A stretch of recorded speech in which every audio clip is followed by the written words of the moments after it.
అండి ఒక్క జాలి గిన్నె ఉంటే చాలు ఎన్ని కేజీల ఎల్లిపాయలైనా ఈజీగా చిటికలో వలిచేసుకోవచ్చు. చూస్తే ఖచ్చితంగా మీరు ఆశ్చర్యపోతారు. ఈ అద్భుతమైన టిప్స్ మిస్ కాకుండా వీడియో చివరి వరకు చూడండి. హాయ్ అండి, నమస్తే, Jhansi. Welcome to our channel Jhansi cooking gardening vlogs. ఎలా ఉన్నారండి? అందరూ బాగున్నారా?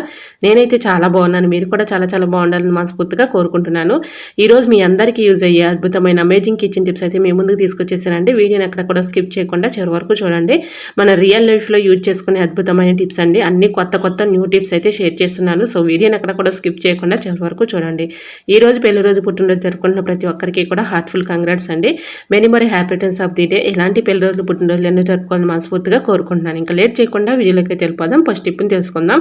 మనందరికీ యూజ్ అయ్యే అద్భుతమైన టిప్ అండి. వీడియోని ఎక్కడ కూడా స్కిప్ చేయకుండా చివరి వరకు చూస్తే అన్నీ కూడా మీకు యూజ్ఫుల్ టిప్స్ ఏనండి. యూజ్ఫుల్గా అన్ని టిప్స్ కూడా మన రియల్ లైఫ్లో యూజ్ చేసుకునే అద్భుతమైన టిప్స్ అండి.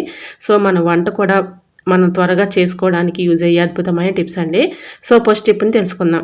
చింతపండు మనం మామూలుగా నానబెట్టి అప్పటికప్పుడు ఇలా చింతపండును గుజ్జు తీయాలంటే తీయలేం కదా. మనకి చింతపండు రసం త్వరగా రావాలి అంటే ఈ చిన్న ట్రిక్ని ట్రై చేయండి. అప్పటికప్పుడు ఈ విధంగా కొద్దిగా చింతపండుని కడిగేసి ఏదైనా ఒక బౌల్లో వేసేసి ఇలా మరిగించామనుకోండి, చింతపండు చక్కగా మనకి కొంచెం సేపట్లోనే అంటే ఉడుకుతుంది కాబట్టి రసం అనేది త్వరగా వచ్చేస్తుంది. మనం కర్రీలోకి వేసుకోవాలన్నా లేదంటే సాంబార్ పెట్టుకోవాలన్నా కూడా ఇలా చింతపండు మనం చక్కగా ఉడకబెట్టేసుకొని అప్పటికప్పుడు ఈ విధంగా మనం ఈ చింతపండు రసాన్ని అయితే యూజ్ చేసుకోవచ్చు. మనకి హడావుడి లేకుండా అప్పటికప్పుడు ఈ విధంగా కావాలి అనుకున్నప్పుడు ఇలా ట్రై చేయండి. ఇంకా సెకండ్ టిప్ని తెలుసుకుందాం. వాటర్ బాటిల్స్ ఎందుకు పనికిరావని పడేస్తూ ఉంటాం కదండి, ఇలా యూజ్ చేసుకోవచ్చు. సో వీడియోని ఎక్కడ కూడా స్కిప్ చేయకుండా చివరి వరకు చూడండి, చాలా అద్భుతంగా పనిచేస్తుంది. సో వాటర్ బాటిల్ 2 తీసుకోవాలి. నేను వీడియోలో చూపించిన విధంగా ఇలా కట్ చేసుకోవాలండి. ఇలా కట్ చేసుకున్నటువంటి ఈ బాటిల్లోకి మనం ఇలా డిస్పో గ్లాసులు ప్లాస్టిక్ ఉంటూ ఉంటాయి కదండి, మనం అవసరానికి తెచ్చుకుంటూ ఉంటాము. అవి మిగిలిపోతూ ఉంటాయి, మనం అక్కడ ఇక్కడ పెట్టేస్తూ ఉంటాము, మళ్ళీ డస్ట్ పట్టేస్తూ ఉంటుంది. సో అలా కాకుండా ఇలా ట్రై చేయండి. ఇలా బాటిల్లో పెట్టేసి చక్కగా ఇలా 2 బాటిల్స్ చక్కగా ఇలా పెట్టేసామనుకోండి, మనకి ఇలా డస్ట్ పట్టకుండా ఉంటుంది. ఒక చోట ఉంటాయి కాబట్టి సో మనం తీసుకుని యూజ్ చేసుకోవచ్చు. మనం ఎక్కడంటే అక్కడ పెట్టినా కూడా ఇవి మనకు అడ్డంగానే ఉంటాయి కాబట్టి ఇలా పెట్టేసామనుకోండి, దీనిపైన డస్ట్ పడకుండా ఉంటుంది. మనం మళ్ళీ యూజ్ చేసుకోవడానికి చాలా చక్కగా వర్క్ అవుతుంది. ఇలా పడేసే వాటర్ బాటిల్ని ఈ విధంగా అయితే యూజ్ చేసుకోవచ్చు. సో ఈ టిప్ మీకు ఎలా అనిపించిందో కమెంట్ సెక్షన్లో కమెంట్ చేసి ఈ టిప్స్ అన్నిటిలో మరి ఏ టిప్స్ అయితే యూస్ఫుల్గా ఉన్నాయో, ఏ టిప్స్ అయితే మీకు బాగా నచ్చాయి అనేది చిన్న కమెంట్ చేయండి ఫ్రెండ్స్. అలాగే చిన్న స్మాల్ రిక్వెస్ట్ అండి, ఏమీ లేదండి. ఇలా బాటిల్స్ అయితే మన ఇంట్లో ఉంటూ ఉంటాయి కదండి, బాటిల్తో రీయూజ్డ్ ఐడియాస్ అయితే నా దగ్గర చాలా ఉన్నాయండి. సో అవి కూడా మీకు కావాలి అనుకుంటే తప్పకుండా షేర్ చేస్తానండి. మీకు కావాలా వద్దనేది చిన్న కమెంట్ చేయండి ఫ్రెండ్స్. ఎందుకంటే మీకు ఇంట్రెస్ట్ ఉందా లేదా అనేది కూడా నాకు కూడా తెలుస్తుంది కాబట్టి ఇలా రీయూజ్డ్ ఐడియాస్ అయితే మనకి బాటిల్స్తో చాలా ఐడియాస్ అయితే ఉన్నాయి. సో అవి కూడా షేర్ చేస్తాను. సో ఇంట్రెస్ట్ ఉంటే తప్పకుండా ఒక చిన్న కమెంట్ చేయండి ఫ్రెండ్స్. ఈ టిప్ ఎలా అనిపించిందో కూడా కమెంట్ సెక్షన్లో కమెంట్ చేసి ఈ టిప్స్ అన్నింటిలో మరి ఏ టిప్స్ అయితే యూజ్ఫుల్గా ఉన్నాయో, ఏ టిప్స్ అయితే మీకు బాగా నచ్చాయి అనేది చిన్న కమెంట్ చేయడం ద్వారా మరి మీకు యూజ్ఫుల్గా ఉన్నాయా లేదా అనేది కూడా నాకు కూడా అర్థమవుతుంది. కాబట్టి ప్లీజ్ అండి తప్పకుండా చిన్న కమెంట్ చేయండి ఫ్రెండ్స్. మరొక చిన్న స్మాల్ రిక్వెస్ట్ అండి, మరి ఈ వీడియో మీరు ఎక్కడి నుంచి అయితే చూస్తున్నారో తప్పకుండా చిన్న కమెంట్ చేయండి ఫ్రెండ్స్. ఎందుకంటే మీరు ఏ ఊరు నుంచి చూస్తున్నారనేది చిన్న కమెంట్ చేయటం వల్ల ఏమీ లేదండి, నా వీడియో ఎంతవరకు వెళ్తుందని తెలుసుకోవడం కోసమే ఫ్రెండ్స్. సో తప్పకుండా రిక్వెస్ట్ చేసి అడుగుతున్నాను ప్రతి ఒక్కరు కూడా, మరి ఎక్కడి నుంచి చూస్తున్నారు అనేది చిన్న కమెంట్ మాత్రం మర్చిపోకుండా చిన్న కమెంట్ చేయండి ఫ్రెండ్స్. ఇంకా నెక్స్ట్ టిప్ని తెలుసుకుందాం. ఈ టిప్ కూడా చాలా చక్కగా యూజ్ అవుతుంది. సో ఈ టిప్ కూడా మన రియల్ లైఫ్లో యూజ్ చేసుకునే అద్భుతమైన టిప్ అని చెప్పుకోవచ్చు. అన్నీ కూడా కొత్త టిప్స్ అని చెప్పాను కదండి. ఇప్పుడు మనం ఎక్కువగా చిన్నపిల్లలు ఉన్న ఇంట్లో వాళ్ళు ఏం చేస్తారు, మనం ఇలా బెడ్షీట్ వేసేసి ఇలా పెట్టినా కూడా వాళ్ళు ఎక్కి తొక్కేస్తూ ఉంటారు. మళ్ళీ అస్తమానం మనం పక్క చెరిగిపోతూ ఉంటుంది. మళ్ళీ దీన్ని ఫోల్డింగ్ చేసి లోపలికి ఈ విధంగా చేతితో పెట్టాలంటే చాలా కష్టంగా ఉంటుంది కదండి, చాలా ఇబ్బంది పడుతూ ఉంటాము. ఇలా ఒక స్టీల్ అట్లకర్ర ఒకటి తీసుకొని మనం దోశలు పోసుకునేటప్పుడు స్టీల్ అట్లకర్రతో మనం తిప్పుకుంటూ ఉంటాం కదండి, అలాంటిది ఒక స్టీల్ అట్లకర్ర తీసుకొని ఈ విధంగా చేతితో మనం ఈ విధంగా ఫోల్డింగ్ చేసే పని లేకుండా ఇలా స్టీల్ అట్లకర్రతో లోపల ఫోల్డింగ్ చేసుకోవడానికి ఈ స్టీల్ అట్లకర్ర అనేది చాలా చక్కగా యూజ్ అవుతుందండి. ట్రై చేయండి. ఈ విధంగా మనం అప్పటికప్పుడు ఇలా ఫోల్డింగ్ చేయాలంటే ఏళ్ళతో ఇలా లోపలికి ఫోల్డింగ్ చేసేటప్పుడు మనకి పెయిన్ అనేది వచ్చేస్తూ ఉంటుంది. అటువంటి ఇబ్బంది ఏమీ లేకుండా ఇలాగ ఒక స్టీల్ అట్ల కర్ర తీసుకొని చక్కగా ఈ విధంగా లోపలికి ఫోల్డింగ్ చేసేదామనుకోండి, చూడటానికి చాలా నీట్గా ఉంటుంది. మన పని కూడా ఈజీగా అయిపోతుంది. ఎటువంటి ఇబ్బంది లేకుండా ఇలా ఫోల్డింగ్ చేసుకోవచ్చు. సో ట్రై చేయండి, చాలా చక్కగా వర్క్ అవుతుంది. మరి ఈ టిప్ మీలో ఎంతమంది తెలుసో తప్పకుండా కమెంట్ సెక్షన్లో షేర్ చేయండి. ఈ టిప్ ఎలా అనిపించిందో కూడా కమెంట్ సెక్షన్లో షేర్ చేయండి. సో ఈ టిప్ కూడా చాలా చక్కగా యూస్ఫుల్గా ఉంటుందండి, ట్రై చేయండి. ఇంకా నెక్స్ట్ టిప్ని తెలుసుకుందాం. మార్కెట్ నుంచి కూరగాయలు తెచ్చుకున్నప్పుడు ఇలా సొరకాయలు కూడా తెచ్చుకుంటూ ఉంటాం కదండి. మనం వెంటనే ఇలా సగాన్ని కట్ చేసేసి క్యారీ బ్యాగ్లో పెట్టేసి 3 వేసి ఇలా ఫ్రిడ్జ్లో పెడుతూ ఉంటాము. ఇలా పెట్టడం వల్ల మనకి సొరకాయ పైకి బాగానే కనిపిస్తుంది, కానీ లోపల గిడసబారినట్లుగా ఎండిపోయినట్లుగా ఉంటూ ఉంటుంది. మనం ఎప్పుడైనా సరే మనం క్యారీ బ్యాగ్లో ఇలా సొరకాయని పెట్టామనుకోండి, అసలు 3-4 డేస్కి అసలు అది పాడైపోతుందండి. ఎందుకంటే లోపల అదంతా కూడా బెడసబారిపోయినట్లుగా ఎండిపోయినట్లుగా ఉంటూ ఉంటుంది. మనం కర్రీ చేసుకున్నా కూడా అంత టేస్ట్ అనిపించదు. సో ఫ్రిడ్జ్లో కన్నా కూడా మనం బయట ఉంచుకుంటేనే సొరకాయ అనేది చాలా బాగుంటుందండి. సో మరి సొరకాయ బయట ఉంచుకుంటే ఎక్కువ రోజులు ఎలా స్టోర్ ఉంటుంది అని మీకు డౌట్ రావచ్చు. సో ఈ టిప్ అయితే ఫాలో అవ్వండి, చాలా చక్కగా వర్క్ అవుతుంది. ఇలా సొరకాయ పైన కొద్దిగా కర్రీస్లో యూజ్ చేసుకునే ఆయిల్ ఉంటుంది కదండి, ఆయిల్ అప్లై చేసేసి మనం బయట ఉంచుకున్నా కూడా ఎక్కువ రోజు స్టోర్ ఉంటుంది. మనకి సొరకాయ అనేది బెడిసిపారినట్లుగా లేకుండా ఎండిపోయినట్లుగా లేకుండా మనం ఇలా కర్రీ చేసుకునేటప్పుడు ఎటువంటి ఇబ్బంది లేకుండా చక్కగా ఫ్రెష్గా ఇలా సొరకాయని అయితే కట్ చేసుకుని వండుకోవచ్చు. సో సొరకాయ కూడా పాడవకుండా ఉంటుంది, ట్రై చేయండి. ఇంకా నెక్స్ట్ టిప్ని తెలుసుకుందాం. ములక్కాయలు మనం ఎక్కువగా ఇలా కట్ చేసేసి క్యారీ బ్యాగ్లో పెట్టేసి ఫ్రిడ్జ్లో పెడుతూ ఉంటాం. దానివల్ల వాటర్ బబుల్స్ ఏర్పడి, అంటే లోపల గాలాటక వాటర్ బబుల్స్ ఏర్పడి తేమ తగిలి లోపల ఉన్నటువంటి ఈ మునక్కాయలన్నీ కూడా కుళ్ళిపోతూ బూజు వస్తూ ఉంటాయి. అటువంటి ఇబ్బంది లేకుండా ఇలా ట్రై చేయండి. ఒక బాక్స్ తీసుకుని దాని అడిగిన టిష్యూ పేపర్ కానీ న్యూస్ పేపర్ కానీ పెట్టేసుకుని ఇలా మునక్కాయ ముక్కలన్నీ వేసుకున్న తర్వాత మనం కర్రీస్లో యూజ్ చేసుకునే ఆయిల్ ఉంటుంది కదండి, ఆయిల్ వేసేసి ఇలా పేపర్ కూడా పైన ఒకటి పెట్టేసి ఇలా మూత పెట్టుకుని ఫ్రిడ్జ్లో స్టోర్ చేసుకుంటే మనకి ఎన్ని రోజులైనా ఇలా మునక్కాయ ముక్కలు పాడవకుండా ఉంటాయండి. నిజంగా చెప్తున్నాను, నేను ఇప్పటికీ ఇలానే ఈ ట్రిక్ ఎక్కువ యూజ్ చేస్తూ ఉంటాను. ఎటువంటి ఇబ్బంది లేకుండా నాకు ఎక్కువ రోజులు ఫ్రెష్గా ఉంటాయి. సో 100% రిజల్ట్ అయితే ఉంటుందండి, తప్పకుండా ట్రై చేయండి. మరొక యూస్ఫుల్ టిప్ తెలుసుకునే ముందు చిన్న రిక్వెస్ట్ అండి, ఇంతవరకు మన ఛానల్ని ఎంతగానో ఆదరించి సపోర్ట్ చేసి ఆదరిస్తున్న ప్రతి ఒక్కరికి కూడా చాలా హార్ట్ఫుల్గా చాలా థ్యాంక్స్ అండి. ఇలానే సపోర్ట్ చేయండి. మన ఛానల్లో ఇంకా మంచి న్యూ టిప్స్ అయితే షేర్ చేస్తూ ఉంటాను. సో మరి మీకు ఈ టిప్స్ ఎలా అనిపిస్తున్నాయో, ఈ టిప్స్ మీకు యూస్ఫుల్గా ఉన్నాయా లేదనేది చిన్న కమెంట్ చేయండి ఫ్రెండ్స్. ఈ టిప్స్ అన్నింటిలో ఏ టిప్స్ అయితే యూస్ఫుల్గా ఉన్నాయనేది చిన్న కమెంట్ చేయడం ద్వారా నాకు కూడా అర్థమవుతుంది. సో మరి నేను కూడా ఇంత కష్టపడి చేస్తున్నాను కాబట్టి మీకు యూస్ఫుల్గా ఉంటాయని నేను కోరుకుంటున్నానండి. సో మీకు ఎలా అనిపించినా కూడా ప్లీజ్ అండి తప్పకుండా చిన్న కమెంట్ చేయండి. ఇంకా నెక్స్ట్ టిప్ని తెలుసుకుందాం. మార్నింగ్ లేచిన దగ్గర నుంచి మనం మిక్సీ జార్లో ఏదో ఒకటి పడుతూ ఉంటాం కదా, మిక్సీ జార్లో చట్నీలు కానీ మసాలాలు కానీ పడుతూ ఉంటాము. ఇలా మనం పైన క్లీన్ చేసేసి అక్కడ పెట్టేస్తూ ఉంటాము.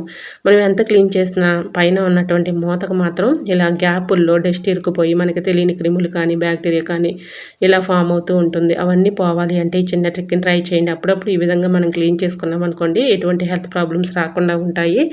ఇలా ఒక నెమ్మద తొక్క తీసుకొని దానిపైన కొద్దిగా బేకింగ్ పౌడర్ వేసేసి ఇలా క్లీన్ చేసుకున్న తర్వాత ఒక పాత టూత్ బ్రష్ తీసుకొని ఇలా క్లీన్ చేసుకుంటే చక్కగా క్లీన్ అయిపోతుంది. ఎటువంటి హెల్త్ ప్రాబ్లమ్స్ రాకుండా ఉంటాయి. మనకి తెలియని క్రిములు ఉన్న డస్ట్ ఉన్న బ్యాక్టీరియా ఉన్న అంతా కూడా తొలగిపోతుంది. ఇంకా నెక్స్ట్ టిప్ని తెలుసుకుందాం. చపాతీ కర్ర మనం రోజు కూడా చపాతీలు వేస్తూ ఉంటాం కదా, చపాతీలు వేసుకుని మనం క్లీన్ చేసేసి ఒక పక్కన పెట్టేస్తూ ఉంటాము. రోజు ఇలా వేయటం వల్ల మనకి తెలియని డస్ట్ కానీ క్రిములు కానీ బ్యాక్టీరియా కానీ దీనిపైన ఫామ్ అవుతూ ఉంటుంది. సో అప్పుడప్పుడు ఈ విధంగా క్లీన్ చేసుకున్నాం అనుకోండి, ఎటువంటి ప్రాబ్లం అయితే ఉండదు. ఈ విధంగా చపాతీ కర్ర తీసుకొని కొంచెం స్క్రబ్బర్ పైన కొద్దిగా సాల్ట్ వేసేసుకొని ఇలా క్లీన్ చేసుకున్న తర్వాత తేమ లేకుండా ఇలా ఏదైనా ఒక పొడి క్లాత్తో తుడిచేసుకున్న తర్వాత స్టవ్ ఆన్ చేసి గ్యాస్ స్టవ్ పైన ఈ విధంగా చపాతీ కర్రని ఈ విధంగా హీట్ చేసుకున్నాం అనుకోండి, మనకి తెలియని క్రిములు ఉన్న డస్ట్ ఉన్న అన్నీ కూడా తొలగిపోతాయి. మనం అప్పటికప్పుడు ఇలా చపాతీలు చేసుకున్నా కూడా మనకి ఇలా కర్రకి అంటుకోకుండా మంచిగా వస్తాయండి. ట్రై చేయండి. మనకి చపాతీ కర్ర కూడా అప్పుడప్పుడు ఈ విధంగా క్లీన్ చేసుకుంటే ఎటువంటి హెల్త్ ప్రాబ్లమ్స్ అనేవి రాకుండా ఉంటాయి. ట్రై చేయండి. సో ఈ టిప్ కూడా మీకు నచ్చింది అనుకుంటున్నా. నచ్చితే ప్లీజ్ అండి చూస్తూ ఉండగానే చిన్న లైక్ చేయడం మాత్రం మర్చిపోకండి ఫ్రెండ్స్. చపాతీ కర్ర కూడా మనకి చూడటానికి చాలా క్లియర్గా బాగుంటుంది. ఇలా చపాతీలు కూడా మనం చేసేటప్పుడు ఇలా కర్ర కత్తుక్కోకుండా మంచిగా వస్తాయండి. ట్రై చేయండి. ఇంకా నెక్స్ట్ టిప్ని తెలుసుకుందాం. ఇడ్లీ పిండి మనకి హోటల్ స్టైల్లో చక్కగా దోశలు కానీ ఇడ్లీలు కానీ రావాలంటే ఇలా ట్రై చేయండి, చాలా చక్కగా వర్క్ అవుతుంది. ఇడ్లీ పిండి కానీ దోశ పిండి కానీ మనం ఇలా ఈ విధంగా పట్టేసుకున్న తర్వాత ఇలా బయట ఉంచేసి దానిలో ఒక గ్లాస్ పెట్టేసి గ్లాసులో హాట్ వాటర్ పోసేసి ఇందులో ఎలా పెట్టేసామనుకోండి మార్నింగ్ కల్లా చక్కగా పిండి అయితే పొంగుతుందండి. మనం దోశలు వేసుకున్న ఇడ్లీ వేసుకున్న పిండి అయితే చాలా టేస్టీగా ఉంటుంది. సో పిండి ఎంత పొంగితే అంత టేస్టీగా దోశలైనా ఇడ్లీ అయినా చాలా బాగుంటాయండి. సో ఈ విధంగా మనం చక్కగా నైట్ టైంలో ఈ విధంగా మనం ఫ్రిడ్జ్లో పెట్టకపోయినా బయట ఉంచినా కూడా ఇలా ఈ విధంగా ఒక గ్లాస్ పెట్టేసి దానిలో హాట్ వాటర్ పెట్టేసామనుకోండి ఉదయం కల్లా మనకి పిండి అనేది చక్కగా పొంగిపోతుంది.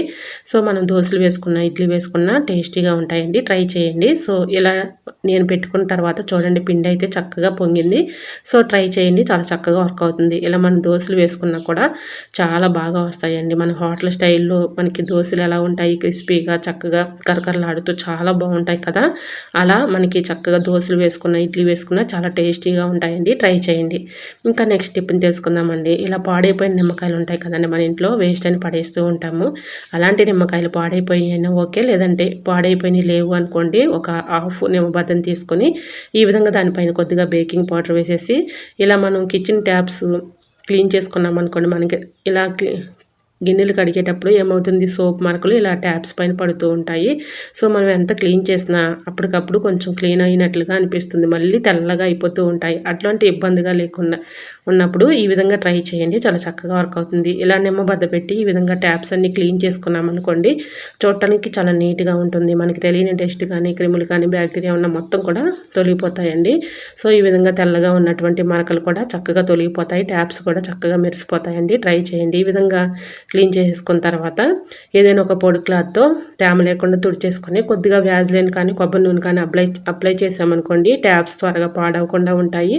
ఎక్కువ రోజులు మనకి మన్నిక కూడా ఉంటాయండి. సో ఈ విధంగా ట్యాప్స్ కూడా మనకి చూడటానికి చాలా చక్కగా మెరిసిపోతాయండి. ట్రై చేయండి. అప్పటికప్పుడు ఈ విధంగా క్లీన్ చేసుకుంటే ఎటువంటి ఇబ్బంది అయితే ఉండదు. మనకి ట్యాప్స్ కూడా ఎక్కువ రోజులు మన్నికుంటాయి. ట్రై చేయండి. యూస్ఫుల్ టిప్ తెలుసుకునే ముందు చిన్న రిక్వెస్ట్ అండి, ఇంతవరకు మన ఛానల్ ఎంతగానో ఆదరించి సపోర్ట్ చేసి ఆదరిస్తున్న ప్రతి ఒక్కరికి కూడా హార్ట్ఫుల్గా చాలా చాలా థ్యాంక్స్ అండి. ఇలానే సపోర్ట్ చేయండి. చాలా మరి మీరు కూడా చాలా సపోర్ట్ చేసినందుకు చాలా థ్యాంక్స్ చెప్పుకుంటున్నానండి. ఒక సిస్టర్ కమెంట్ చేసింది, అక్క మీ వీడియోస్ చాలా బాగుంటున్నాయి. సో నేను చూడటమే కాదు వేరే వాళ్ళకి నా రిలేటివ్స్ కూడా షేర్ చేస్తున్నాను. సో ఇలానే మంచి మంచి టిప్స్ అయితే షేర్ చేయక్క అని ఒక సిస్టర్ కమెంట్ చేశారండి. చాలా థ్యాంక్స్ అండి సిస్టర్, మీకు చాలా థ్యాంక్స్ అండి. సో నేను ఇలానే మంచి టిప్స్ అయితే షేర్ చేస్తూ ఉంటాను. మీరు కూడా నాకు సపోర్ట్ ఇస్తే నేను ఇంకా మంచి టిప్స్ అయితే మీకు యూజ్ఫుల్గా ఉండే టిప్స్ అయితే షేర్ చేస్తూ ఉంటాను. ఈ టిప్స్లో మరి మీకు ఏ టిప్స్ అయితే యూజ్ఫుల్గా ఉన్నాయనేది చిన్న కమెంట్ చేయడం వల్ల నాకు కూడా సపోర్టింగ్గా ఉంటుంది. కాబట్టి ప్లీజ్ తప్పకుండా ప్రతి ఒక్కరు కూడా చిన్న కమెంట్ చేయండి ఫ్రెండ్స్. ఇంకా నెక్స్ట్ టిప్ని తెలుసుకున్న టిప్ ఏం కాదండి, మనం మునక్కాయ కర్రీ ఇలాగా ఏదైనా కర్రీ చేసుకోవాలి అనుకున్నప్పుడు గ్రేవీగా కావాలి అనుకున్నప్పుడు ఈ చిన్న టెక్ని ట్రై చేయండి. కర్రీ అయితే టేస్టీగా ఉంటుంది. మనకి ఇలా తినేటప్పుడు కూడా మంచి టేస్ట్ అయితే ఉంటుందండి. మనం టమాటాలు ఎంత వేసినా కూడా కర్రీలో కొంచెం చింతపండు గ్రేవీ వేసామనుకోండి, కర్రీ ఇంకా టేస్టీగా ఉంటుంది. మనకి తినటానికి చాలా టేస్టీగా ఉంటుంది. చూడటానికి కూడా చాలా మనకి నచ్చే విధంగా కలర్ఫుల్గా ఉంటుందండి. ఈ విధంగా మనం టమాటాలు ఇవన్నీ ఉప్పు కారం పసుపు ఇవన్నీ వేసుకున్న తర్వాత ఇలా కొద్దిగా చింతపండు గ్రేవీ వేసేసి కొంచెం ఉడకనిచ్చామనుకోండి, చక్కగా మనకి కూర అయితే టేస్టీగా ఉంటుంది. సో మనకి ఇలా కూర కూడా మంచిగా మనకి తినేటప్పుడు కూడా టేస్టీగా ఉన్నట్లుగా అనిపిస్తుంది. సో ఇలా ట్రై చేసి చూడండి. చింతపండు గ్రేవీ వేస్తే ఇంకా మరింత టేస్ట్ అయితే ఉంటుంది. ట్రై చేయండి. ఇంకా నెక్స్ట్ టిప్ని తెలుసుకుందాం. ఎల్లిపాయలు ఒలిచేటప్పుడు ఈ విధంగా మనం ఈజీగా ఒక హోల్స్ ఉన్న గిన్నె ఉంటే చాలండి, ఎన్ని కేజీలు ఎల్లిపాయలైనా ఈజీగా ఒలిచేసుకోవచ్చు. అది ఎలానో చూసేద్దాం. ఇలా ఎల్లిపాయలు మనం అంతా కూడా ఒలిచేసుకున్న తర్వాత నెయిల్స్తో ఒలిచేటప్పుడు నెయిల్స్ అనేవి బాగా పెయిన్ వచ్చేస్తూ ఉంటాయి. అలా కాకుండా ఇలా ట్రై చేసి చూడండి, చాలా చక్కగా వర్క్ అవుతుంది. అప్పటికప్పుడు ఇలా ఎన్ని కేజీల ఎల్లిపాయలైనా మనం ఈజీగా తీసేసుకోవచ్చు. స్టవ్ ఆన్ చేసుకుని కుక్కర్ పెట్టుకుని కుక్కర్లో సగానికి కొంచెం తక్కువగా ఇలా వాటర్ పోసేసి బాగా మరిగించుకున్న తర్వాత ఇలా హోల్స్ ఉన్న గిన్నె పైన ఎల్లిపాయలు పెట్టేసి ఇలా ఒక 5 మినిట్స్ ఇలా ఉంచేసి మూత పెట్టి ఇలా ఉంచేయమనుకోండి, ఆవిరికి మనకి ఎల్లిపాయలు అనేది తొక్క మెత్తబడిపోతుంది. తర్వాత మనం ఈ విధంగా చక్కగా ఎల్లిపాయలు ఒలుచుకున్నాం అనుకోండి, చాలా ఈజీగా సింపుల్గా ఒకరి హెల్ప్ లేకుండా ఎన్ని కేజీల ఎల్లిపాయలైనా మనమే ఈజీగా తీసేసుకోవచ్చండి. సో అప్పటికప్పుడు ఇలా ఎల్లిపాయలు అలవాలి అనుకున్నప్పుడు ఇబ్బందిగా ఉంటుంది చాలామంది కదా. ఇలా ఈజీగా మనం చక్కగా ఆవిరి మీద ఇలా ఎల్లిపాయలని అంటే ఒక 5 మినిట్స్ అలా ఉంచేసి తీసేసామనుకోండి ఎల్లుల్లిపాయలు చక్కగా ఈజీగా ఎల్లుల్లిపాయపై ఉన్నటువంటి తొక్క ఈజీగా వచ్చేస్తుంది. ట్రై చేయండి. ఈ టిప్ మీకు ఎలా అనిపించిందో కమెంట్ సెక్షన్లో కమెంట్ చేసి మరి ఈ టిప్పు మరి మీకు తెలిసి ఉంటే తప్పకుండా కమెంట్ సెక్షన్లో షేర్ చేయండి. చాలా ఈజీగా సింపుల్గా అప్పటికప్పుడు అయితే ఇలా ఎన్ని కేజీలు ఎల్లుల్లిపాయలైనా తీసేసుకోవచ్చండి. మనం ఎక్కువగా తొక్కతో వేసామనుకోండి క్యాన్సర్కు దారితీస్తుంది కాబట్టి మనం తొక్క తీసుకొని ఇలా ఎల్లుల్లిపాయలు వేసుకుంటే చాలా మంచిదండి. కర్రీ చేసుకునేటప్పుడు కానీ మసాలాల్లో కానీ ఇలా ట్రై చేయండి. చాలా చక్కగా అప్పటికప్పుడు ఇలా ఎన్ని కేజీల ఎల్లుల్లిపాయలైనా మనం ఈజీగా వల్చేసుకోవచ్చు. ఐ హోప్ ఈ టిప్స్ అన్నీ మీకు నచ్చాయా? నచ్చితే ప్లీజ్ అండి చూస్తూ ఉండగానే చిన్న లైక్ చేసి మీ ఫ్రెండ్స్ అండ్ రిలేటివ్స్ షేర్ చేయండి. ఫస్ట్ టైం మన ఛానల్ ఎవరైనా చూస్తూ ఉన్నట్లయితే ఒక్కసారి ప్రీవియస్ వీడియో చూసి మీకు నచ్చినట్లయితే తప్పకుండా ఛానల్ని సబ్స్క్రైబ్ చేసుకోండి. ఇంతవరకు మన ఛానల్ని ఎంతగానో ఆదరించి సపోర్ట్ చేస్తున్న ప్రతి ఒక్కరికి కూడా హార్ట్ఫుల్గా చాలా చాలా థ్యాంక్స్ అండి. సో మరి మీకు ఈ టిప్స్ అన్నిటిలో ఏ టిప్స్ అయితే యూస్ఫుల్గా ఉన్నాయో ఏ టిప్స్ అయితే మీకు బాగా నచ్చాయనేది ప్లీజ్ అండి చిన్న కమెంట్ ద్వారా నాకు తెలియపరచండి. ఎందుకంటే ఈ టిప్స్ మీకు యూస్ఫుల్గా ఉన్నాయా లేదా అనేది కూడా నాకు కూడా అర్థమవుతుంది కాబట్టి సో ప్రతి ఒక్కరు కూడా చిన్న కమెంట్ చేయండి ఫ్రెండ్స్. అలానే చిన్న స్మాల్ రిక్వెస్ట్ అండి. మరి ఈ వీడియో మీరు ఎక్కడి నుంచి అయితే చూస్తున్నారో నాకు తెలియదు కానీ చిన్న స్మాల్ రిక్వెస్ట్ అండి. ప్రతి ఒక్కరు కూడా మరి ఈ వీడియో మీరు ఎక్కడి నుంచి అయితే చూస్తున్నారో చిన్న కమెంట్ చేయండి ఫ్రెండ్స్. ఎందుకంటే నా వీడియో ఎంతవరకు వెళ్తుందని తెలుసుకోవడం కోసం మాత్రమే. సో ప్రతి ఒక్కరు కూడా కమెంట్ చేస్తున్నారు. చాలా చాలా థ్యాంక్స్ అండి. సో ప్రతి ఒక్కరు కూడా మరి పలానా ఊరు అని ప్రతి ఒక్కరు కూడా కమెంట్ చేసినందుకు చాలా చాలా థ్యాంక్స్ అండి. సో వేరే ప్రాంతాల నుంచి మీరు ఎక్కడి నుంచి అయితే చూస్తున్నారో తప్పకుండా చిన్న కామెంట్ ద్వారా నాకు తెలియపరచండి ఫ్రెండ్స్. అలానే మరి ఈ టిప్స్ మీకు ఎలా అనిపించాయో కూడా తప్పకుండా కమెంట్ సెక్షన్లో షేర్ చేయండి. ఓకేనండి, మరొక వీడియోతో మళ్ళీ మీ ముందుకు వచ్చేస్తాండి. మీకు ఎలాంటి టిప్స్ కావాలన్నా కమెంట్ సెక్షన్లో కమెంట్ చేయండి. తప్పకుండా ఆ టిప్స్ అయితే మీకు షేర్ చేస్తాను. సో మరొక వీడియోతో మళ్ళీ మీ ముందుకు వచ్చేస్తానండి. అంతవరకు మన యూట్యూబ్ ఫ్యామిలీ అంతా బాగుండాలి, అందులో మా ఫ్యామిలీ ఉండాలని కోరుకుంటూ మరొక వీడియోతో మళ్ళీ మీ ముందుకు వచ్చేస్తాను. అంతవరకు by by. Thanks for watching.